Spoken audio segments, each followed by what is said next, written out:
I am moving slowly across the Amazon rainforest floor in Costa Rica, scanning the ground for movement as humidity presses against my skin. The forest is loud with insects and distant birds, but nothing feels out of place at first. I step around fallen leaves and exposed roots, careful not to disturb the fragile balance underfoot. Then I notice a small shape near the base of a buttress root that does not move when I approach. A baby sloth infant lies low against the damp soil, limbs extended unnaturally, body completely still. Its fur is matted with moisture and leaf debris, and its chest rises only faintly, almost imperceptible. As I come closer, I see movement, not from the sloth, but around it. An aggressive army of bullet ants swarms over the forest floor, climbing onto the baby sloth infant's body in coordinated lines. The infant does not react, does not pull away, does not curl or grip, remaining paralyzed and unable to move. The ants cover its limbs, torso, and neck area, delivering repeated stings that keep the infant locked in place. I can see the tension in the sloth's face. Eyes open, unfocused, breath shallow and irregular. Each second the swarm grows denser, the risk escalating beyond pain into shock and systemic collapse. The baby sloth infant tries to draw in air, chest barely expanding under the weight of stillness and stress. I stop immediately, knowing that touching the wrong thing or moving too fast could make everything worse. The forest floor feels suddenly hostile, every step a potential trigger for more ants. The infant cannot flee, cannot defend itself, cannot even shift position. It remains there, alive but overwhelmed, silently insisting on help simply by continuing to breathe. I realize that if I do nothing, the situation will not resolve on its own. Time is already working against the baby sloth infant. I realize the paralysis is not temporary anymore. The baby sloth infant remains completely unable to move. The army of bullet ants expands outward, new lines emerging from beneath leaves and roots. Each ant climbs with purpose, reinforcing the swarm already covering the infant's body. The baby sloth infant's breathing becomes more irregular, pauses stretching longer between breaths. I watch the chest closely, counting each rise, knowing how quickly shock can set in. The forest floor offers no natural barrier, only more pathways for the ants to arrive. I cannot simply pick the infant up without drawing the swarm onto myself and worsening the situation. The ants are not dispersing. They are consolidating. The baby sloth infant's eyes remain open, unfocused, signaling awareness without control. Moisture in the air keeps the ants active and aggressive, conditions working against us.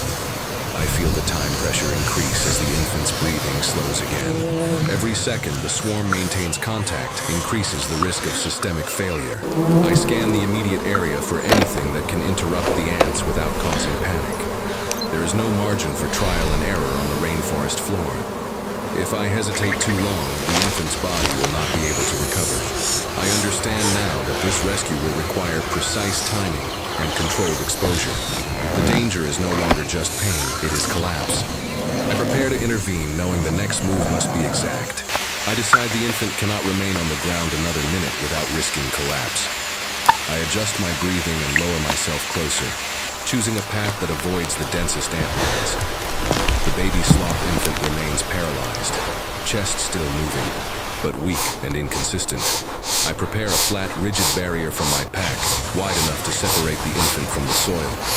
The bullet ants continue swarming, unaware of what is about to change. I slide the barrier slowly under the infant's body, lifting just enough to break contact with the forest floor. The movement disrupts the ants' access routes, forcing some to fall away. The infant's body remains limp, unable to cling or react. I keep the lift minimal, steady, avoiding sudden motion that could spread the swarm. With my other hand, I apply a controlled stream of water mixed with mild neutralizing solution along the barrier's edge. The liquid creates an immediate deterrent, breaking the ants' coordination. Lines fragment, movement slows, and the swarm begins to thin. I maintain the barrier between the infant and the soil, preventing new ants from reaching its body. The baby sloth infant draws a slightly deeper breath, chest expanding more evenly. I carefully brush remaining ants away from the infant's fur using a soft tool, never touching bare skin. More ants retreat, abandoning the exposed surface. The infant remains motionless, but breathing stabilizes into a clearer rhythm. The forest floor no longer actively feeds the swarm. For the first time, the balance shifts in favor of the baby sloth infant. I notice the baby sloth infant's breathing falter again. A subtle but dangerous hesitation.